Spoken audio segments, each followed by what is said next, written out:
1인용 종교는 과학과 역사가 납득할 수 있는 방향으로 종교를 설명합니다. 구독은 여러분의 종교에 대한 시야를 확장해 줄 것입니다. 사무엘상 8장을 보면 이스라엘의 장로들이 모여 사무엘을 찾아가 왕을 세워달라는 요청을 합니다. 사무엘은 이 요청을 불쾌하게 여기고 신께 기도를 하니 신은 왕이 세워짐으로써 백성들에게 끼칠 폐악을 경고합니다. 신의 경고를 듣고도 백성들은 왕이 필요하다 말하니 그렇게 해주겠다고 합니다. 해방신학 혹은 민중신학에서는 이스라엘 12지파와 그들을 다스리는 사무엘 같은 선지자의 관계를 현대의 민주주의와 그나마 비슷한 형태라고 간주하고 다윗 이후의 왕이 다스리는 왕정체제를 현대의 독재랑 흡사하다고 여깁니다. 그리고 성경의 텍스트가 왕정 옹호론자와 비판론자의 견해가 섞여서 편집되었다고 주장합니다. 그들의 주장은 어느 정도는 타당하다고 생각합니다. 성경의 기본 텍스트는 다윗이 세운 왕국이 쭉 이어져 나갈 것이라 주장한 왕정옹호론자들이 작성한 것이고 성경을 필사하던 필경사들은 왕정 비판론자의 텍스트도 발견해서 그냥 생각 없이 필사해서 텍스트를 통합한 것으로 보이기도 합니다. 저의 개인적인 생각은 왕정 비판론자의 견해가 성경에 담긴 이유는 가톨릭의 의지였다고 봅니다.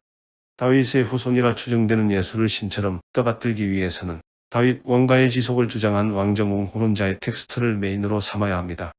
하지만 유럽 각국의 왕을 견제하고 교황의 권력을 강화하기 위해서는 당연히 왕정을 비난해야 하니 가톨릭의 필경사들은 왕이 백성을 착취한다는 왕정 비판론자의 견해도 반드시 삽입했을 거라 생각합니다. 그런데 이런 권력 이데올로기를 염두에 두지 않고 단순히 성경을 보면 사무엘의 자식들이 썩어 빠졌으니 백성들이 왕을 요구한 겁니다. 사무엘의 스승 엘리의 경우도 마찬가지였습니다. 엘리의 자식들이 아버지의 권위를 믿고 못된 짓을 하니 엘리의 자식이 아닌 사무엘이 백성의 지도자가 된 것이고 사무엘은 엘리의 패턴을 그대로 답습하고 있습니다.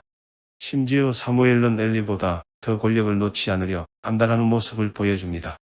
사무엘상 3장에는 어린 사무엘이 계시를 받아 엘리 가문에 일어날 불행을 예고합니다. 그 말을 들은 18절에 엘리는 체념하고 그대로 받아들입니다. 하지만 엘리와 똑같은 경우에 사무엘은 개역 한글에서는 기뻐하지 아니했고 공동번역에서는 마음이 언짢아했고 표준세번역에서는 마음이 상했습니다. 엘리는 자식들이 개판인 걸 인정했고 그에 합당한 저주를 담담히 받아들였지만 사무엘은 자식이 개판이라는 장로들의 비판에 기분이 나빠 신의 이름을 빌려 왕이 세워지면 내 자식보다 더 악독할 것이란 악담을 쏟아냅니다. 저는 개인적으로 사무엘의 예언의 질을 의심합니다. 사무엘상 3장 1절에는 이런 구절이 있습니다. 그 당시 신이 직접 말하는 경우가 드물었고 계시를 보여주는 일도 드물었다고 합니다. 그런데 느닷없이 사무엘은 자신이 신에게 직접 계시를 받았다며 떠들어댑니다. 사무엘상 2장 18절에는 어린 사무엘이 에봇을 입고 신을 섬겼다는 구절이 있습니다. 목사들은 에봇이 성직자들이 입는 옷이라고 설교합니다만 성경을 보면 에봇이 단순히 옷이었는가 의문이 생깁니다.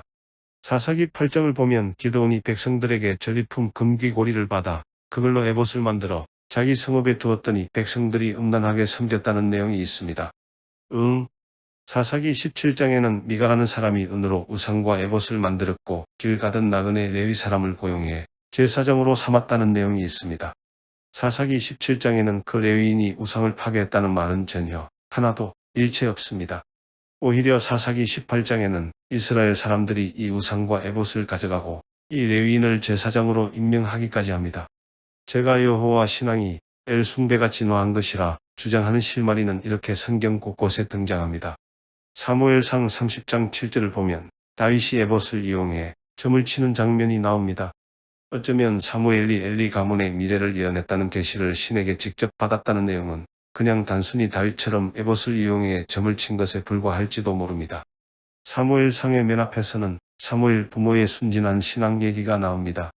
그런 순진한 신앙을 가진 부모의 자식이니 사무엘도 순진한 신앙을 가졌을 것이라 착각하는데 사무엘은 친부모의 교육을 받은 적이 전혀 없습니다. 사무엘은 젖을 떼고 그런 말을 떼자 바로 엘리 밑으로 들어가 종교인으로 교육받았습니다. 아마도 썩어 빠진 엘리의 자식들의 행실을 그대로 본받았을지도 모릅니다.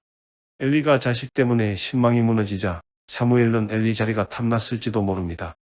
현대의 우리는 여호와의 계시가 없어도 에봇으로 점을 치지 않아도 지도자가 신망을 잃으면 그 자리를 뺏길 것이라 예상합니다. 사무엘이 엘리 가문의 몰락을 예고하는 게 신의 계시가 없으면 불가능할 수준의 예언입니까? 영악한 사무엘은 엘리 가문의 몰락을 예고했고 그대로 이루어지자 엘리 자리를 계승합니다. 그리고 사무엘의 자식들은 엘리 자식을 그대로 따라합니다. 엘리 자식들처럼 사무엘의 자식들도 부정부패로 충만하니까 백성들이 왕을 세워야겠다 요청합니다. 엘리는 자신의 과오를 인정했지만 사무엘은 과오를 인정하지도 않았고 자신의 권력을 놓칠 생각도 없습니다. 지난 영상 소돔과 고모라는 남색으로 멸망당한 게 아니다라는 영상에서 사울이 속한 베냐민 지파가 왜 가장 약한 지파가 됐는지 설명했습니다. 사무엘은 새로 세운 왕권이 자신의 권력을 침탈할까 두려워 가장 약한 가문에서 왕을 세웁니다. 사울이 왕이 되자 사무엘은 수시로 신의 계시를 핑계로 대며 왕권에 딴지를 겁니다. 초안지나 삼국연의 같은 중국의 고전 전쟁 소설을 읽으면 군량이나 군수품이 얼마나 전쟁 승패에 영향을 미치는지 잘 알 수 있습니다. 현대의 전쟁도 마찬가지이긴 하죠. 사울은 전투에서 승리하자 적으로부터 뺏은 전리품을 챙깁니다. 당연합니다.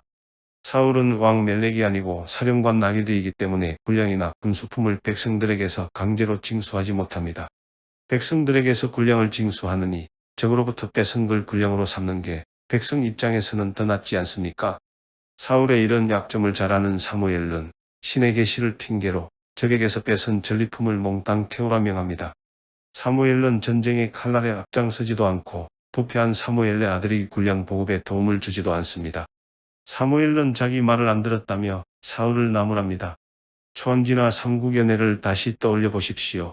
전쟁 출전 시간에 맞추지 못하면 장군은 지각한 자의 목을 베어 전군의 위험을 드러냅니다. 사울은 제 시간에 도착하지 못하는 사무엘을 대신해 죄를 올리고 전투를 선포합니다. 제가 볼 때 사무엘은 일부러 늦게 도착해서 사울을 시험해 본 겁니다. 전쟁의 승패 여부보다 더 중요한 건 자신의 권력이라고 생각하는 자가 사무엘입니다. 사울이 초안지나 삼국연의에 등장하는 장군처럼 사무엘의 목을 베었다면 사울이 비참해질 확률은 적어졌을 겁니다. 사무엘기의 앞부분에 서술된 내용 때문에 많은 성경 독자들은 사무엘을 유재석처럼 좋은 사람이라 착각하는데 신의 발언으로 상상되는 내용의 주석을 빼고 사건이 일어난 팩트만 보면 사무엘은 엘리보다 못된 사람입니다. 사울의 최후가 비참해지는 건 역시 사무엘의 책임이 어느 정도 있다고 봅니다. 최전선에서 적의 칼날과 마주하며 싸우는 사울을 위해 사무엘이 한 것은 자신의 권력에 조금이라도 생채기가 생기면 사울을 나무란 것뿐이었습니다.